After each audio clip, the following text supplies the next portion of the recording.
好多人不知道为什么我们收腹必须是开制冷状态进行收腹，就是这两个是接着阀，对吧？这一个在制冷的时候呢，它是往内机输送这个制冷剂，然后这边回来。那么我们收腹的时候呢，把这个接着阀关掉，它就不出了。只回不出，这样的话呢，制冷剂就会回收到室外机里边去，对吧？那么为什么制热不行呢？你看制热的时候吧，这个是往内机输送制冷剂的，这个是回来的。那么我制热的时候先关掉这一个，让它不出制冷剂，然后这边不也就回到室外机了吗？那这样收腹到底行不行呢？我们先来看一下制冷制热的这个循环流程，看一下它的原理啊。首先呢，你要明白一点，这个氟利昂呢不是盛在压缩机里边，压缩机只是提供一个压缩的功能。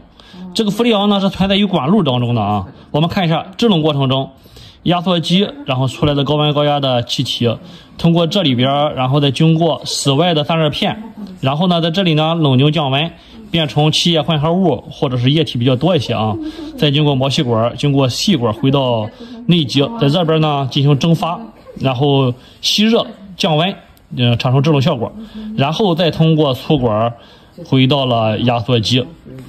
收腹的时候呢，在制冷状态下，我们把细管关掉，这样呢，压缩机出来的这个气体或者液体也好，是不能通往室内机的。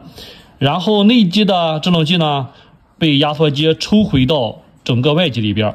你看，整个这一块，包括外机的散热片，都是可以承载氟利昂的。